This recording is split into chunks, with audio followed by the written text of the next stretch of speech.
She broke into my childhood bedroom safe. She stole my dead mother's wedding ring, the only thing Mom left me in her will.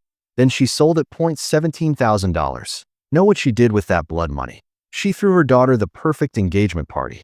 Beachfront champagne, string quartet, professional photographer capturing every smile, every toast, every magical moment for Instagram. 50 guests celebrating love, none of them knowing they were drinking stolen grief that I found out 3 days before. 3 days watching my stepsister post stories gushing about her generous mom who made her dreams come true.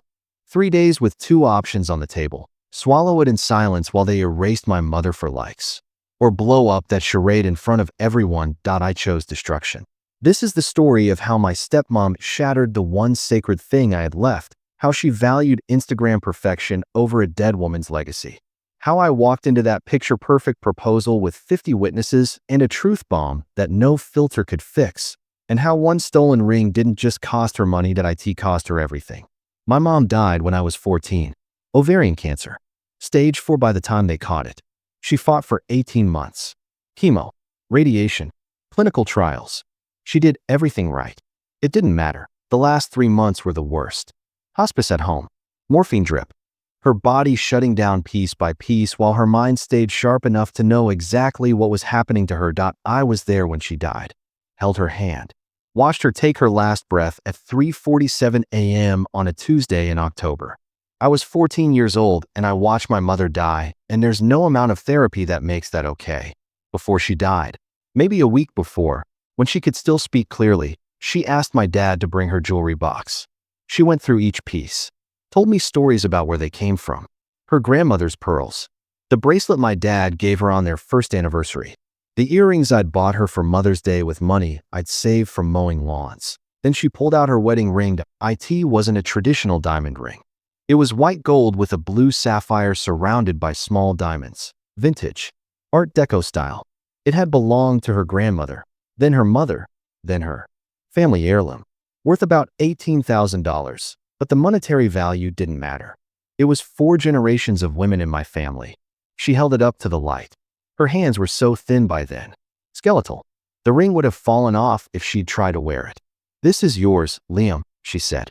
Her voice was weak but clear. "When you meet the right person someday, when you're ready to get married, you give them this ring. It's in my will. Your father knows. This ring is yours." I was 14. I didn't want to think about getting married someday. I wanted my mom to not be dying. But I nodded. Promised I'd keep it safe. Promised I'd give it to someone worthy of her. She died 6 days later. The ring went into a safe in my bedroom. The combination was my birthday. Only I knew it. My dad knew the ring was there, but he never touched it. It was mine. My inheritance. My mother's final gift. I kept it there for 5 years. Through high school. Through my first year of college. Every time I came home, I'd check. Make sure it was still there. Sometimes I'd take it out. Hold it. Remember my mom's hands. Remember her voice telling me to give it to someone special. I never imagined someone would steal it.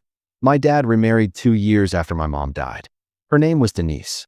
She was 43, blonde, worked in real estate. Had a daughter named Brittany who was 22, 8 years older than me. I didn't like Denise. Not because she was replacing my mom. Nobody could replace my mom. But because she didn't even try to pretend she cared about me. I was Robert's son from his first marriage. An inconvenience. A reminder that she wasn't his first choice. Brittany was worse. She treated me like I was a stray dog her mom had reluctantly agreed to let stay in the house. Ignored me unless she needed something. Never learned anything about me. Never asked how school was going or what I was interested in or anything that would require seeing me as a person. The favoritism was obvious from day one. Brittany got the bigger bedroom, my mom's old craft room that had a walk-in closet and an in-soot bathroom. I kept my smaller room with the shared bathroom. Brittany got a new car for her 23rd birthday. I got a $100 gift card to Target for my 16th. Brittany's college tuition was fully paid by my dad and Denise. I worked part-time and took out student loans. My dad saw it. Had to see it. But he never said anything. Never stood up for me. Just let Denise run the household however she wanted while he worked long hours and avoided confrontation. I moved out the day I turned 18. Got an apartment near campus with 2 roommates. Took extra shifts at the campus bookstore to cover rent. I only went back to my dad's house once a month, usually for Sunday dinner. Denise would cook. Always Brittany's favorites. Never anything I liked. And we'd sit in uncomfortable silence while Brittany talked about her job and her friends and her boyfriend and her life, that I still kept my old room. Still had my stuff there, including the safe with my mother's ring that I checked at every visit. Every single time. Made sure the safe was locked. Made sure the ring was still inside. It always was, until March 2024. I came home on a Sunday. First Sunday of the month, like always. Let myself in with the key I still had. The house smelled like pot roast, Brittany's favorite. I could hear Denise and Brittany laughing in the kitchen that I went upstairs to drop off my backpack in my old room. The door was closed. I opened it. Everything looked normal at first. Same bed with the blue comforter. Same desk with old textbooks. Same posters on the walls from bands I'd liked in high school. Then I saw the safe.it was open, not just unlocked. Open. The metal door hanging loose. The inside empty. My heart stopped. I dropped my backpack, crossed the room in 2 steps. Looked inside the safe like maybe I was wrong. Maybe the ring had just shifted to a corner where I couldn't see it. Nothing. Empty. I spun around. Checked the dresser drawers. Under the bed. In the closet. Tore through everything looking for that ring like maybe I'd moved it and forgotten. Like maybe this was a misunderstanding that it wasn't. Someone had opened my safe. Someone had taken my mother's ring that I ran downstairs. Denise and Brittany were setting the table. My dad was in the living room watching football. Where is it? My voice came out louder than I intended. Almost a shout. They all turned to look at me. Where's what, honey? Denise's tone was pleasant. Like she was talking to a child. My mother's ring. The one in the safe in my room. Where is it? My dad's face went pale that he stood up from the couch. What do you mean, where is it? It's in your safe. The safe is open. Empty. Someone took it. Denise didn't even look surprised. She just calmly placed a fork next to a plate and said, "Oh, that ring? I sold it." The room went silent. Even the football announcer's voice from the TV seemed to fade away. "You." I couldn't form words. "You sold it." She was arranging napkins now. Not even looking at me. Got a good price too. $17,000. That antique jewelry place downtown. "You sold my mother's ring." "Don't shout, Liam. It's just a ring. It was my inheritance. It was in her will." "You had no right." "I had every right," Denise interrupted. Her voice was still calm, still pleasant, like we were discussing weather. "This is my house." That ring was sitting in a safe, doing nothing. Brittany needed help with something important, and we had an asset we weren't using. I looked at my dad. He was standing frozen by the couch, not saying anything, just looking between me and Denise like he was trying to decide whose side to take. "Dad, tell me you didn't know about this." He opened his mouth, closed it, opened it again. "Liam, Denise said she needed to liquidate some assets for Brittany's engagement, and I thought." "You thought what?" "That she meant my mother's ring." I didn't know which ring. There's only one ring in a safe in my room. A safe that only I have the combination to. How did she even get into it? Denise finally looked up from the table. "Oh, please. Your combination is your birthday. It wasn't hard to guess. And before you get all dramatic, let me explain something." She walked over to me, looked me dead in the eye. "Brittany is getting engaged. Her boyfriend Chase is proposing next Saturday. He wanted to do something special, beachfront restaurant, photographer, the works, but he couldn't afford it. So I helped. $17,000 from the ring sale covered the venue, the photographer, dinner for 50 people, flowers, champagne, a string quartet. Brittany is going to have the proposal of her dreams. With money from my mother's stolen ring. Your mother is dead, Liam." Denise's voice turned cold. "She doesn't need a ring. Brittany is alive and starting her life and deserves to have beautiful memories. Your mother would have wanted to help if she knew Brittany. My mother left that ring to me, I in her will, to give to my future wife. You violated a will. That's illegal. That's theft." Denise laughed. Actually laughed. "Good luck proving that. The ring was in this house. I'm married to your father. Legally, household assets can be sold by either spouse for family needs. You're welcome to try suing me, but you can't even afford a lawyer. Now, are you staying for dinner, or are you going to keep having a tantrum?" I looked at Brittany. She was standing by the table, arms crossed, looking uncomfortable but not surprised. She knew. She'd known her mom was going to sell my ring, and she'd said nothing. That I looked at my dad. He still hadn't moved, still hadn't defended me, still hadn't done anything except look guilty and helpless. That I walked to the door, Stopped. Turned back. When's the proposal? Denise smiled. Next Saturday, 7 p.m. at Seaside Terrace. Why? Want to send a gift? Something like that. I left. Didn't slam the door. Didn't yell. Just walked out to my car, drove back to my apartment, and started making phone calls. First call, my mom's lawyer, the one who'd handled her will. Left a voicemail explaining what happened. Second call, my Uncle Jim, my mom's brother. Told him everything. He was furious. Said he'd help however I needed. Third, researched that I pulled up Brittany's Instagram. She'd been posting about Chase for 6 months. Sweet couple photos. Her with a soon-to-be Mrs. caption on a few posts.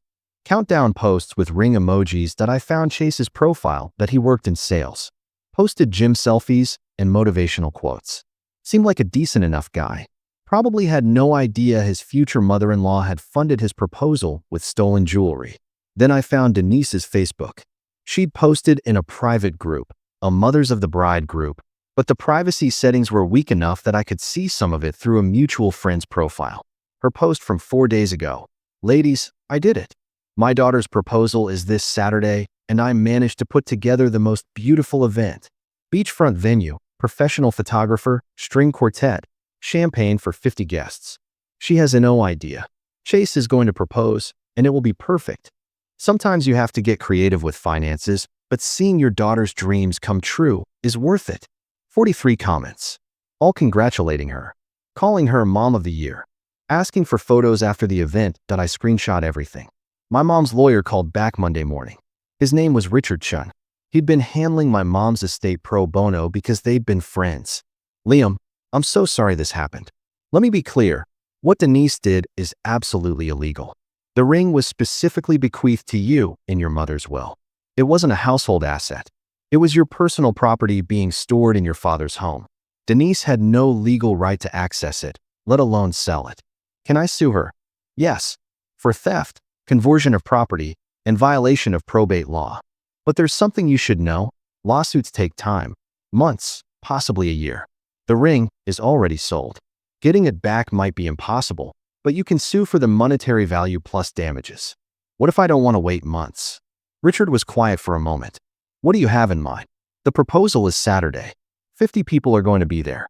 Denise has been bragging on social media about planning this perfect event for her daughter. What if those 50 people found out where the money came from? Another pause. Liam, I can't advise you to do anything that might be considered harassment or disturbance of the peace. What if I just showed up and told the truth? The truth isn't harassment. The truth isn't illegal. If you're in a public place and you calmly state facts about your stolen property being used to fund an event, well, that's free speech. Can you come with me? As my lawyer? I'll be there. I spent the next 4 days preparing. Uncle Jim helped. He was a contractor, tough guy, loved my mom more than anything. He'd never liked Denise. Said she was a gold digger who got lucky. We gathered evidence.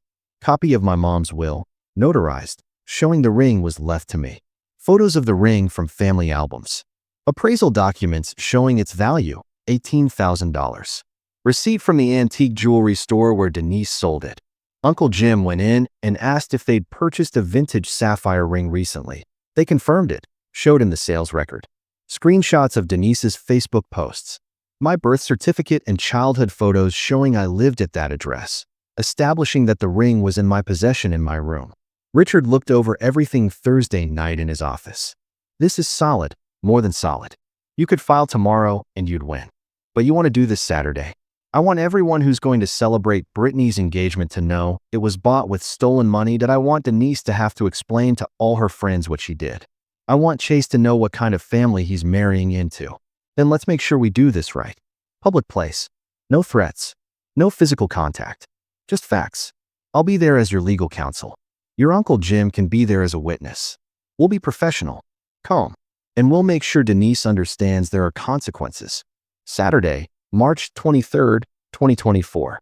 Seaside Terrace Restaurant. Upscale seafood place right on the water.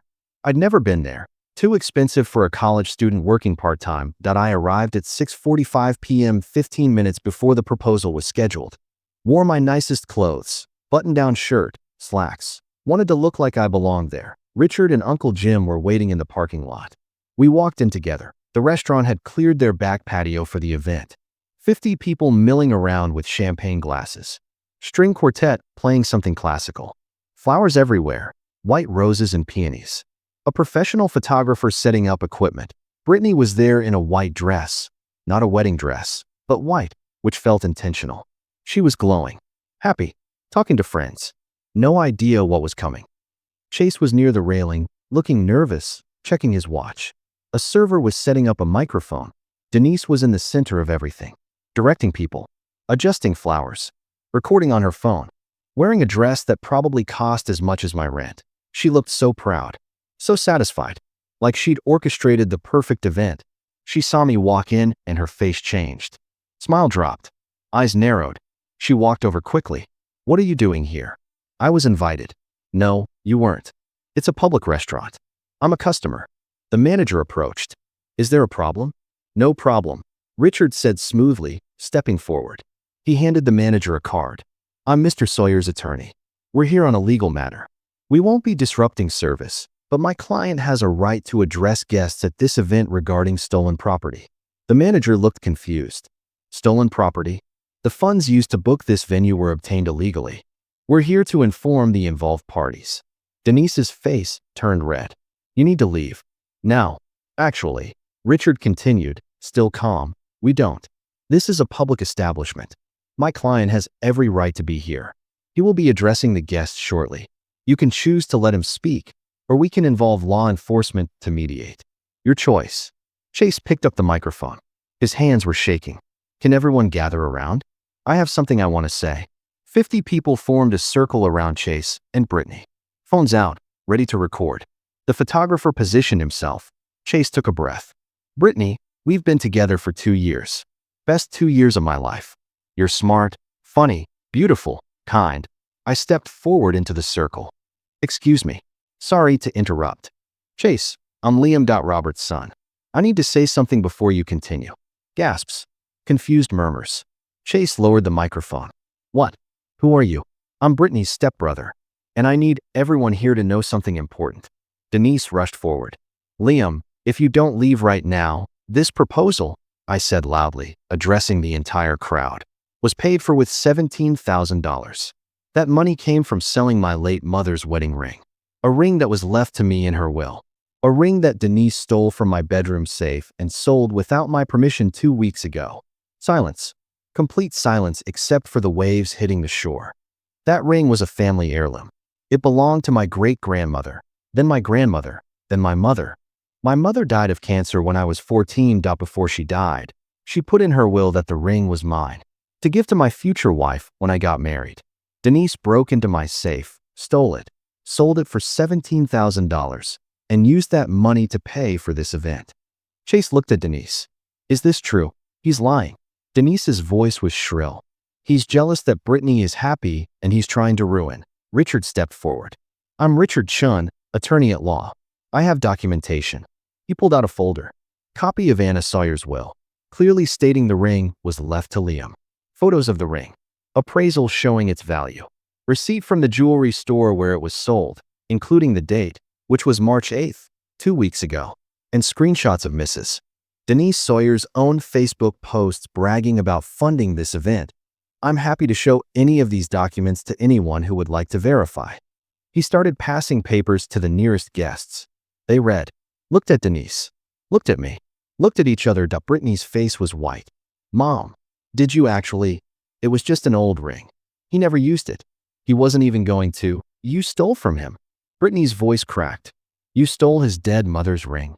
Chase was still holding the microphone, still had the ring box in his pocket. He looked devastated. This whole thing, the restaurant, the photographer, everything, was paid for with stolen money. "Chase, no, listen." Denise tried to grab his arm, but he pulled away. "Did you know?" He looked at Brittany. "Did you know where the money came from?" I didn't ask. Mom said she'd handle it. I didn't think." "You didn't think to ask where $17,000 suddenly came from?" Brittany started crying. Mascara running. "I thought she'd saved it. I thought it was from her real estate commissions. I didn't know she stole from your stepbrother, whose mother is dead." Chase's voice was flat, cold. This whole moment, This whole perfect proposal that was supposed to be the beginning of our life together. It's built on something stolen from someone who already lost their mom. He put the microphone down, looked at the ring box still in his hand, looked at Brittany, looked at the 50 people staring at them. I can't do this. Chase, please, I can't. I'm sorry. I need to think. He walked away, through the crowd, out of the restaurant. Brittany ran after him. Chase, wait. Chase. The photographer lowered his camera. The quartet stopped playing. 50 people stood in shocked silence watching Brittany chase her boyfriend through the parking lot while her mother stood frozen, papers in Richard's hand blowing slightly in the ocean breeze that I looked at Denise. She was staring at me with pure hatred. You just destroyed my daughter's life. No, I said quietly. You did. When you stole from me to pay for something that wasn't yours to give. When you chose Brittany's Instagram moment over basic human decency. When you convinced yourself that my dead mother's ring mattered less than your daughter's perfect proposal. It was just an object. It was my mother. It was the last thing she left me. It was 4 generations of women in my family. And you sold it like it was a lamp at a garage sale. One of the guests spoke up. A woman in her 50s. Denise, you actually stole from your stepson? He's exaggerating. I have the will right here, Richard said, holding up a paper. Clear as day. The ring was legally Liam's property. What Denise did is called conversion, illegal seizure and sale of another person's property. He has grounds to sue for the value of the ring plus damages. How much? Someone asked. The ring was appraised at $18,000. With emotional distress damages and legal fees, we're looking at a lawsuit in the range of $25,000 to $30,000. Murmurs through the crowd. People pulling out phones. Some taking photos of the documents. Some texting. Some just staring at Denise in disbelief that Denise's phone rang. She answered. Hello. Her face crumbled. Brittany. Honey. We could hear Brittany screaming through the phone from where we stood. Denise walked away, phone to her ear, shoulders shaking. The guests started dispersing. Awkward goodbyes. Uncomfortable glances. The party was over. I filed the lawsuit Monday morning. Richard represented me pro bono. Uncle Jim co-signed as a witness and financial supporter. We sued for $18,000, value of the ring. $5,000, emotional distress. $2,000, legal fees. Total, $25,000. Denise tried to fight it. Hired a lawyer. Claimed the ring was household property since it was stored in the house. The judge didn't buy it. The will is clear. The safe was in Mr. Sawyer's private bedroom, that he was a legal adult with rights to personal property. Mrs. Denise Sawyer had no legal authority to access that safe or sell its contents. This is textbook conversion of property. I'm ruling in favor of the plaintiff. Full amount, $25,000. Due within 90 days, Denise didn't have it. Her real estate commissions were commission-based, and she'd already spent the ring money on the proposal. She tried to get my dad to pay. He refused. Said it was her mess and she needed to fix it. She was forced to sell her car. A Mercedes SUV she'd bought a year ago. Sold it for $22,000. Borrowed the remaining $3,000 from her sister. I got a check for $25,000 6 weeks after the judgment. Chase broke up with Brittany 3 weeks after the failed proposal. Sent her a text. I can't trust your family. I'm sorry. This isn't going to work. Brittany blamed me. Sent me a long email about how I'd ruined her life and destroyed her relationship and couldn't let her be happy. I responded with one sentence. Your mother stole from me. Everything else is consequence. My dad filed for divorce from Denise 8 months later. He told me over coffee at a diner near my apartment. I should have protected you. I should have stood up to her. I let her treat you like you didn't matter because I didn't want conflict. I'm sorry. It was the first time he'd apologized. Maybe the first time he'd really seen me since my mom died. You should have, I said. But you didn't. And now we both have to live with that.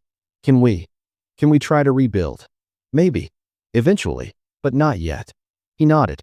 Paid for breakfast. Left. I took the $25,000 and put most of it in savings. Used some to pay off student loans.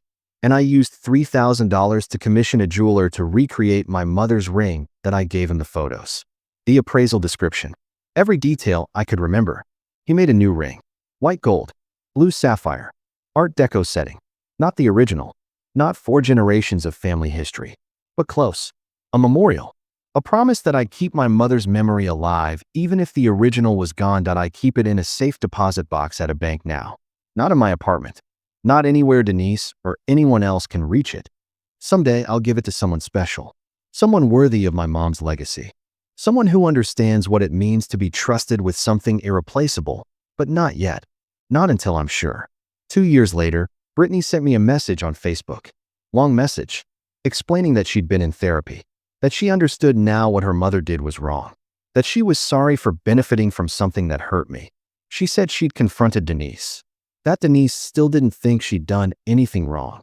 Still thought I'd overreacted. Still believed that family should help each other, and the ring should have been shared resources. Brittany said she'd cut contact with her mom. That she couldn't have a relationship with someone who refused to acknowledge harm. She asked if we could talk. Maybe get coffee. Start over. I thought about it for a week. Then I responded, Brittany, I appreciate your message. I believe you didn't know where the money came from. I believe you're sorry. But you benefited from something that was stolen from me. You had your dream proposal, even if it ended badly, funded by my mother's memory. I can't forget that. Maybe that's not fair. Maybe you were just in the wrong place at the wrong time. But it's how I feel. I forgive you, but I don't want a relationship with you. I hope you understand.